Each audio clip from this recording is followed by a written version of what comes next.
importantes en el programa de mayor influencia de la radio y la televisión nacionales.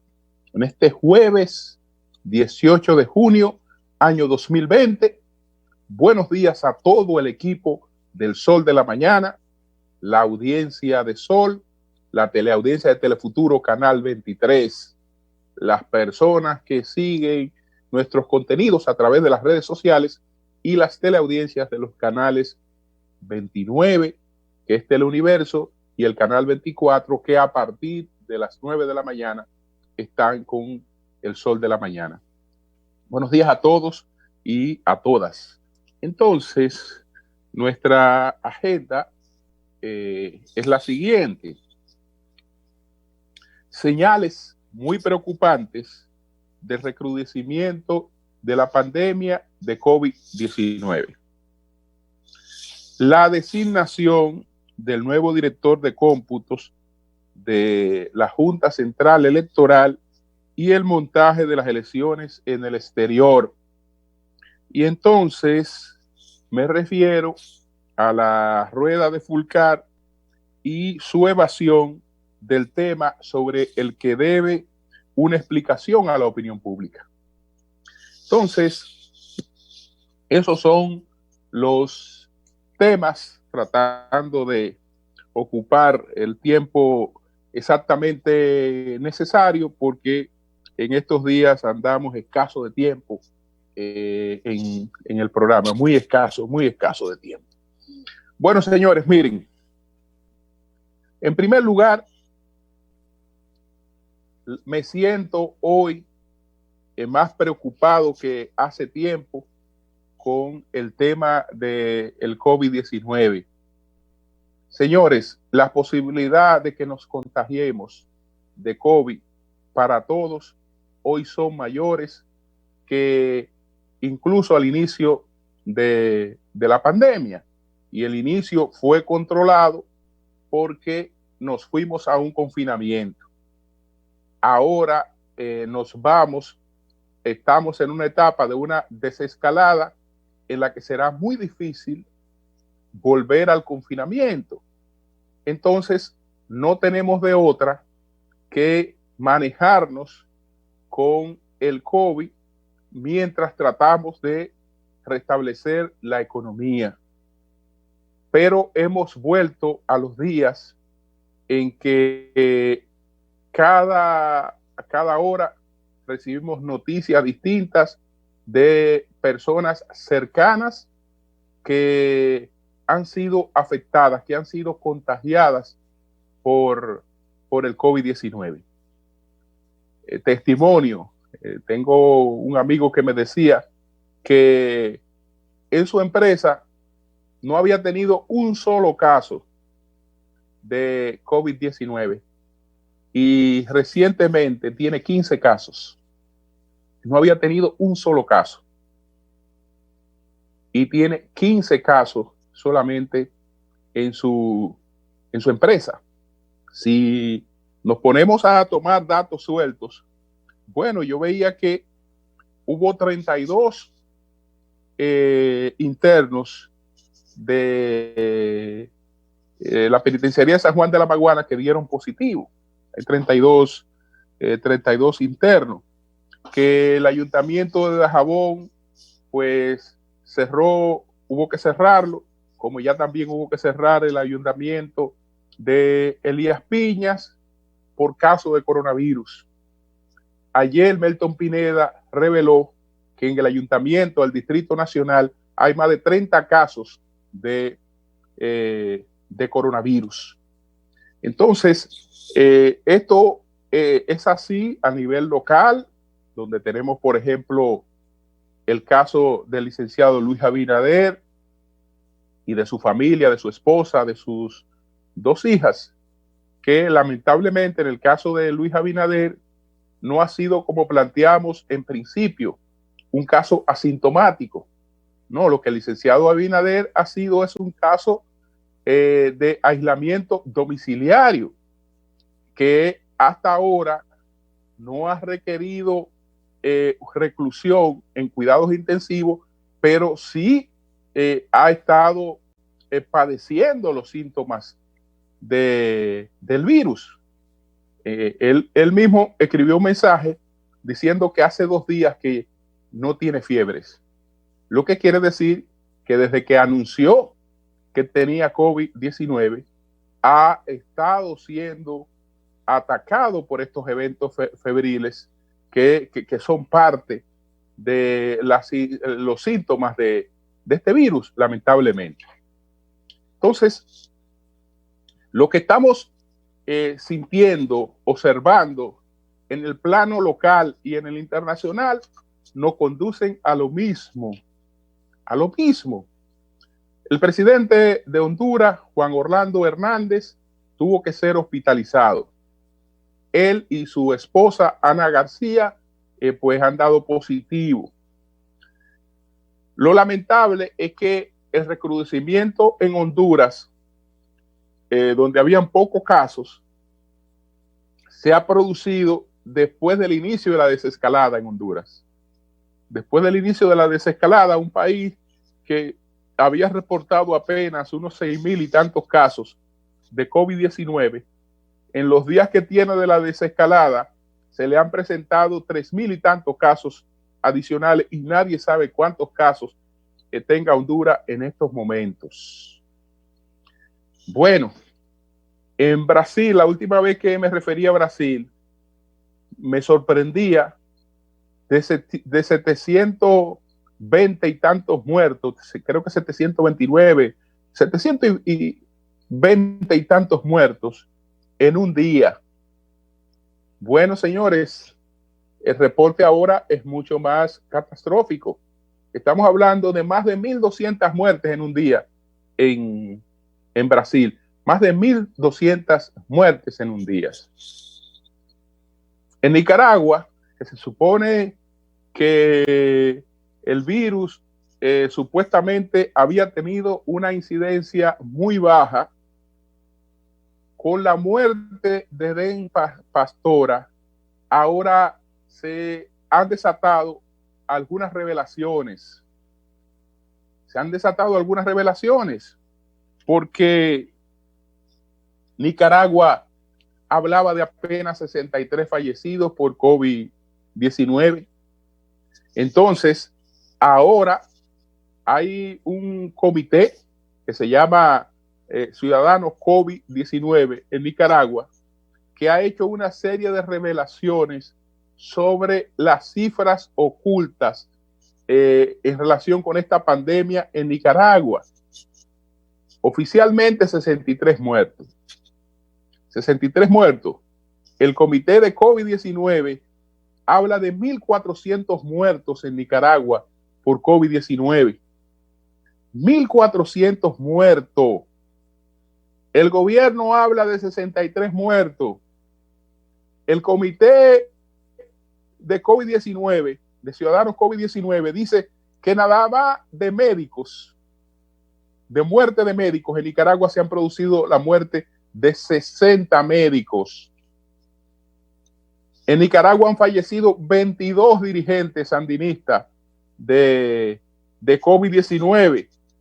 Lo que hacen es igual que en el caso del comandante Cero, el comandante Den Pastora, que murió 83 años de edad, que bueno, dicen que él murió de un infarto fulminante, pero el comandante Den Pastora fue recluido en una UCI en el área de los pacientes con COVID-19 y fue entubado con todas las los síntomas de los pacientes con COVID. Lo que pasa es que está obligado a hablar de muerte, está prácticamente vedado hablar de muerte por COVID.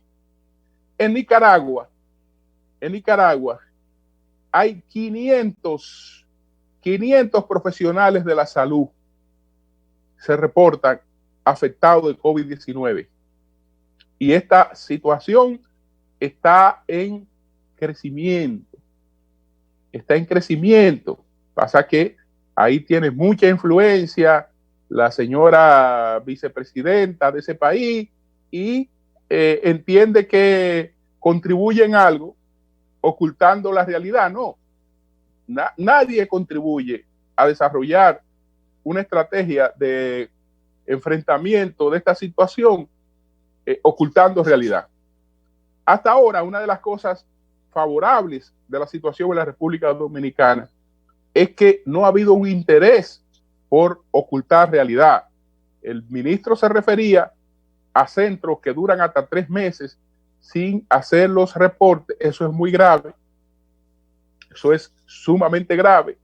Se supone que ya esos centros debieron haber sido realmente sancionados e identificados claramente, porque usted no puede permitir que nadie, absolutamente nadie, le dañe la credibilidad de lo que usted ha querido hacer de cara al sol.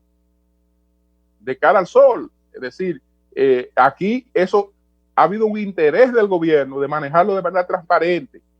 Y la propia transparencia empieza por la comisión de alto nivel, porque no es una comisión encabezada por la mujer del presidente, como el caso de Nicaragua, y una cuestión ahí que se puede hacer lo que le dé la gana a ellos. No, no, no.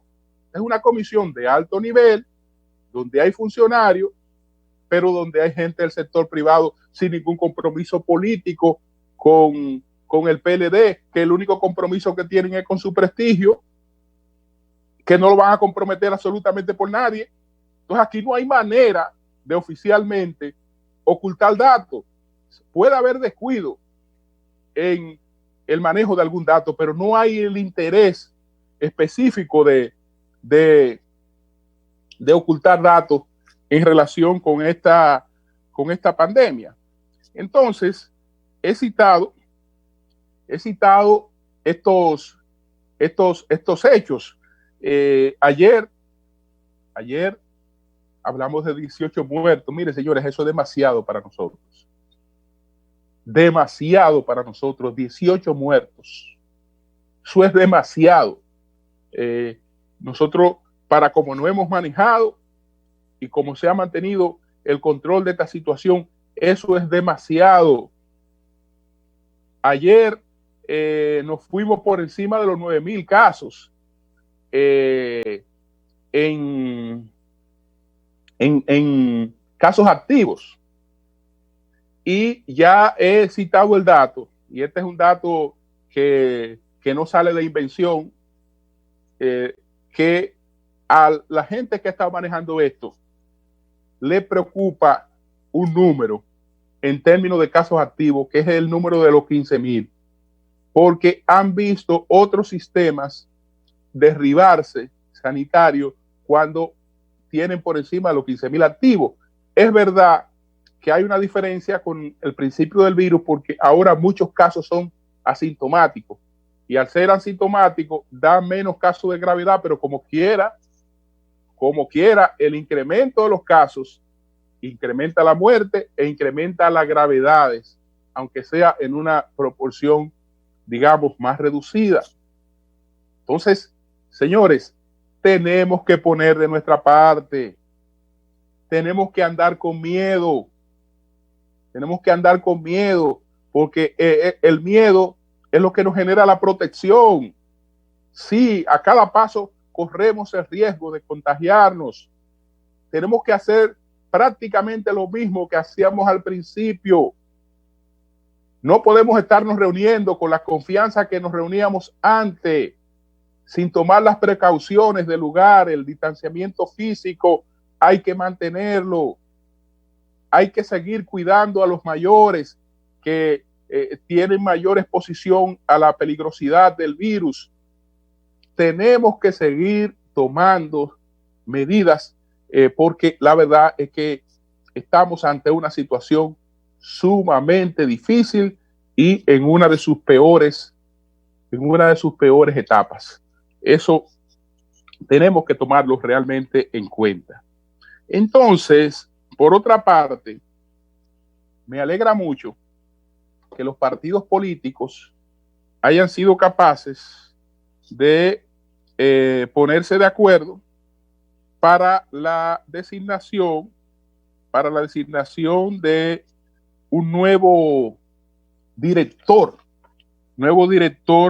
de cómputos para la Junta Central Electoral. Hubo una reunión previa, los partidos políticos habían expresado satisfacción, después la Junta anunció la designación de Johnny Marcelo Rivera Báez como director de cómputos de la Junta, e inmediatamente todos los partidos emitieron declaraciones favorables, es decir, que están de acuerdo con la designación de ese técnico como director de cómputos. Este era uno de los temas, digamos, todavía no resuelto para las elecciones del 5 de julio. Los partidos los resolvieron con la Junta y los resolvieron en muy buen ambiente. Así como ha sido favorable el ambiente también para las elecciones en el exterior. ¿Por qué? Porque la Junta Central Electoral y el Estado Dominicano han tocado todas las puertas que se han debido tocar para garantizar la posibilidad de que los dominicanos puedan ejercer su derecho al voto el día 5 de julio. Ya eso dependerá de las circunstancias en cada lugar, de que la gente pueda movilizarse. Lamentablemente, estas elecciones no han contado con una labor de promoción previa. A veces nosotros creemos que porque las cosas están en debate a diario en los medios de comunicación y en las redes, que por eso todo el mundo conoce que el día 5 hay elecciones. Y eso lamentablemente no es así. Por eso las elecciones siempre necesitan de una amplia campaña de publicidad que esta vez no ha podido llevarse a cabo. ¿Cuál es la ventaja que tenemos en la República Dominicana? Que bueno, que hemos tenido elecciones recientes. Hemos tenido elecciones recientes y esas elecciones han servido de promoción a las otras elecciones y la maquinaria de los partidos está bastante activa en relación con eso. Es decir que aquí yo no tengo duda de que habrá una gran participación en las elecciones, pero además yo creo que se va a despertar el interés por tratar de buscar una solución en primera vuelta al tema electoral, y eso va a estimular a la gente a salir a votar masivamente para resolver el tema electoral en la primera vuelta. Entonces, que los partidos políticos, en vez de estar poniendo zancadillas, en vez de estar haciendo planteamientos que hagan imposible las cosas que piden, pues hayan pasado a una postura de colaboración. Yo espero que mañana, en 3 o 4 días o en una semana, no aparezca un partido planteando 3 o 4 condiciones más adicionales difíciles para que las elecciones no se realicen. No, que el ambiente sea el mismo que primó en la última reunión de la Junta Central Electoral con los delegados de los partidos, que ahí más o menos se armonizaron todos los temas, aunque solo se habló públicamente del tema de cómputos. Ya veo que el partido Fuerza del Pueblo ahora está hablando de que el padrón, que han dejado a miles de dominicanos fuera del padrón en Nueva York. Bueno, habrá que ver qué pasó ahí, porque ese padrón no lo manejan los partidos políticos. Ese padrón no lo manejan los partidos políticos. Lo que no quisiera es que gente que estaba reclamando esas elecciones, ahora entonces que hay la posibilidad de realizarla, empiece a enturbiarla. No, que se vote en el exterior, que se vote donde quiera que se pueda votar y donde quiera que el Estado Dominicano haya sido autorizado a votar, y que vaya a votar el que pueda ir a votar, o el que los partidos puedan movilizar ese día, pero que vaya a votar, porque esto nos hemos visto en la obligación de realizarlo en condiciones difíciles. condiciones difíciles. Y entonces a esas condiciones tenemos que realmente que adaptarnos. Entonces ahora paso a la rueda de prensa que ofreció ayer Roberto Fulcar, quien es el jefe de campaña de Luis Abinader. La mano derecha de Luis Abinader, Roberto Fulcar, ayer ofreció una rueda de prensa. Entonces, señores, hay cosas que yo sé que la mayoría de los comunicadores no observan, pero que gente que ve las cosas con un poquito más de agudeza, sí la observa. Sí la observa. Y yo no sé por qué usted pues se presta a hacerle ver su debilidad al contrario. Su debilidad al contrario. Entonces, cuando se produjo la Segunda Guerra Mundial, cuando se produce la Segunda Guerra Mundial, que Stalin en principio estaba gestionando y llegó a tener un pacto con Hitler, pero después ese pacto se rompió. Rusia, en términos militares, no era una potencia, era muy débil, pero Stalin se ocupó de que en ningún momento la debilidad rusa fuera un tema que saliera a relucir, sino de sustituir esa debilidad con posiciones que mostraban a Rusia como una potencia, que no lo era. Tenía la posibilidad de desarrollarse como una potencia, pero no lo era. Entonces, la lección es que usted nunca muestra sus debilidades. Usted no puede mostrar sus debilidades. Entonces, de entrada, usted no puede dar una respuesta en la que solamente de entrada, sin hablar, ya un buen observador advertía una seria debilidad. Señores, ¿quién fue que dio la rueda de prensa del PLD? ¿Y quién fue que habló en el PLD? ¿Quién fue que convocó a esa rueda de prensa del PLD? A esa rueda de prensa del PLD la convocó el comité político del PLD. La alta dirección del PLD convocó esa rueda de prensa, fue y se sentó allí a ofrecerla, escogiendo como vocero a Francisco Domínguez Brito, pero todo el comité político del PLD estaba allí. El comité político del PLD, y llevó un documento y habló responsablemente como dirección de ese partido. Entonces, la campaña electoral y la política no es la guerra, pero se parece mucho. Y entonces se cuida lo que se llama igualdad de medios. Igualdad de medios, porque si a ti te están disparando con cañones, tú no puedes salir con una pistola a defenderte. Es decir, si están usando armamentos pesados contra ti, tú tienes que responder con armamentos pesados.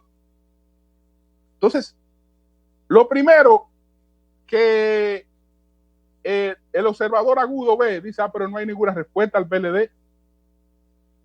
Porque la respuesta al PLD tiene que dársela la dirección, la alta dirección del PRM.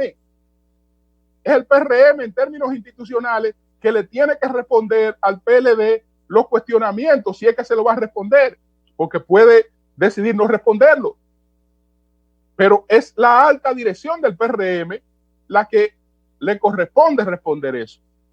Entonces, ¿qué pasó? Que parece que no hubo consenso, parece que esa dirección no estuvo de acuerdo en hacer eso. ¿Y quién aparece dando la respuesta? El comité de campaña de Luis Abinader con algunos dirigentes del PRM que estaban allí. Con algunos dirigentes del PRM, pero la rueda de prensa del PLD no fue con algunos dirigentes del PLD, No fue Francisco Domínguez Brito hablando con algunos dirigentes del PLD que se paró allí. No fue un documento del comité político del PLD. Entonces, ¿qué pasó allí? ¿Por qué la dirección del PRM no respondió? ¿Por qué decidió hacer eso?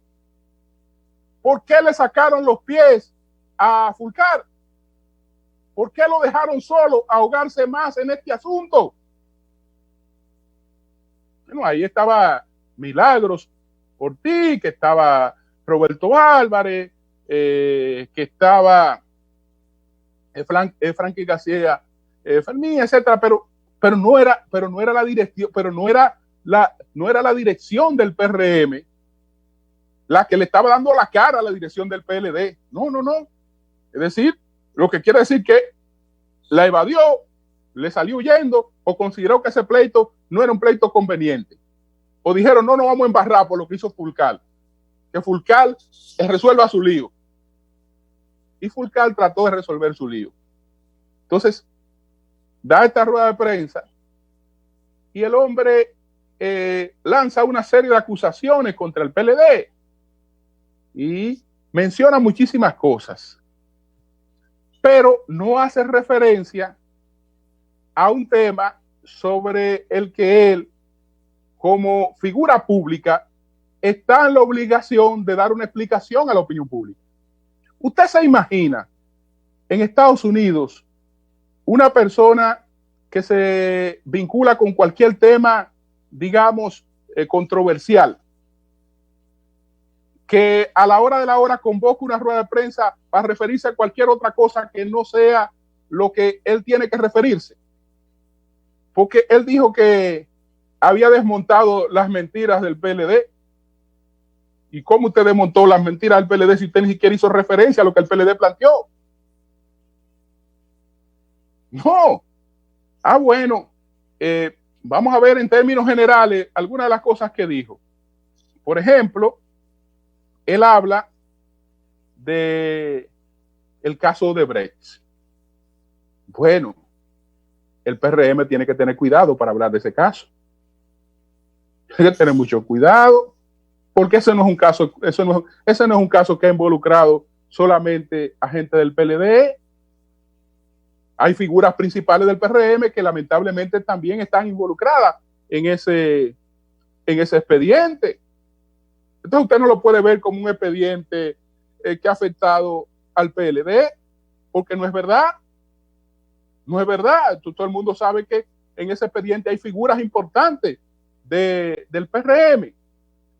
Que Juan Temístocles Montaz admitió que recibió soborno.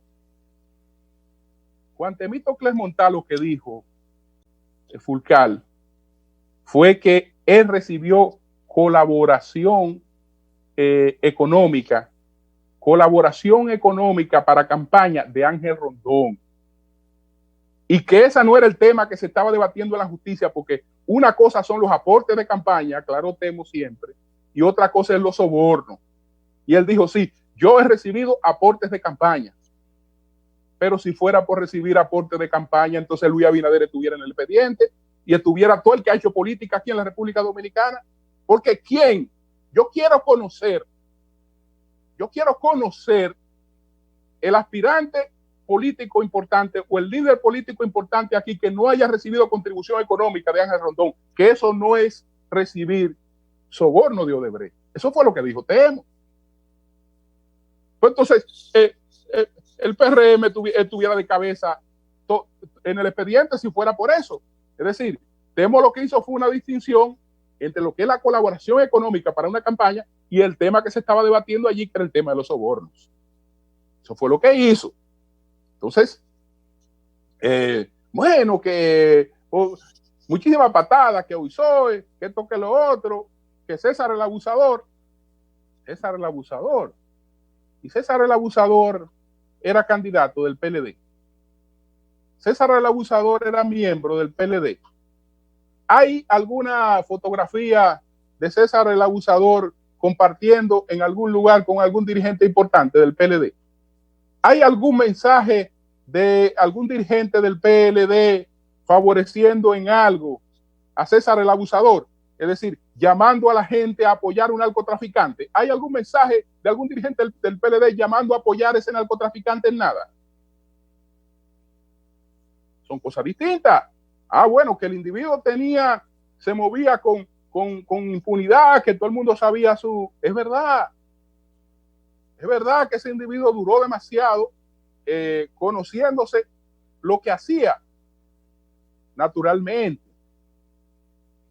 a la gente hay que decirle que a un narcotraficante no se le apresa por usted saber que él es narcotraficante. Es decir, a la justicia no le basta saber porque que una persona es un narcotraficante. A un narcotraficante pueden haber procesos de años de investigación para poderlo someter a la justicia, porque para someterlo a la justicia hay que dedicarse a documentar el expediente. Estados Unidos no ha dicho que Yamil Abreu Navarro era un narcotraficante porque ellos sabían que él era un narcotraficante. No, Estados Unidos tuvo de toda la droga que este señor ha metido en Estados Unidos, tuvo que dedicarse a documentar algunos casos. Y después que documentó por lo menos 3 expedientes, lo pudo someter a la justicia. Pero si usted va a la justicia estadounidense diciendo que una persona es narcotraficante, ¿y cómo usted lo sabe? Porque yo lo sé y todo el mundo lo sabe que es un narcotraficante. Bueno, si es así, no hay caso. Es decir, una gente no se apresa porque usted sepa que es narcotraficante. No. A una gente hay que hacerle el caso de narcotráfico. Y eso dura tiempo. Eso dura tiempo. No estoy justificando lo que haya ocurrido con ese señor, que en su momento todos lo hemos criticado, pero son cosas totalmente diferentes. Bueno, ahora aparece finalmente el caso de la esposa de este señor, de la esposa del señor Yamil Abreu Navarro, la señora Alba Lidia Agramonte. Ella era vocal de la Junta Municipal de Padre Las Casas, recomendada por el PRM. Es decir, había una relación con esta persona. Había una relación de apoyo. Ahora, ¿en qué estaba basada eso? Él tiene que explicar si él le vio linda cara a este señor, consideró que era linda cara, que él le cayó muy simpático y que en base a eso él decidió pues darle ese testimonio de apoyo a este caballero, porque el caballero le caía bien, a pesar de que él y nadie en el PRM puede alegar que no sabía que era un narcotraficante, porque nadie que se tratara con él puede alegar que no sabía quién era él. Nadie que se tratara con él. Pero bueno, ese partido, en busca de llenar puestos, porque finalmente el problema del PRM ha sido su debilidad como partido. Al no tener con dirigentes con la calidad nacional para llenar su boleta, fíjense que tuvo que ceder 10 senadurías a otro partido. Ningún partido importante puede hacer eso. El PLD no puede darse ese lujo. Pero las otras, llenarla con quien esté ahí y tenga recursos. De ahí que una parte de esos puestos la hayan llenado con individuos vinculados al narcotráfico. Ellos creen que eso le iba a representar una ganancia inmediata, viendo las cosas, digamos, a muy corto plazo, pero en definitiva, no han hecho otra cosa que la autodestrucción, que provocar la propia autodestrucción de ese partido como una maquinaria política con carácter permanente en la República Dominicana. Es decir, el golpe que ellos le han dado a su partido y que le están dando a su partido realmente limita mucho la vida de ese partido, independientemente de lo que pase en esta coyuntura. Cambio y fuera.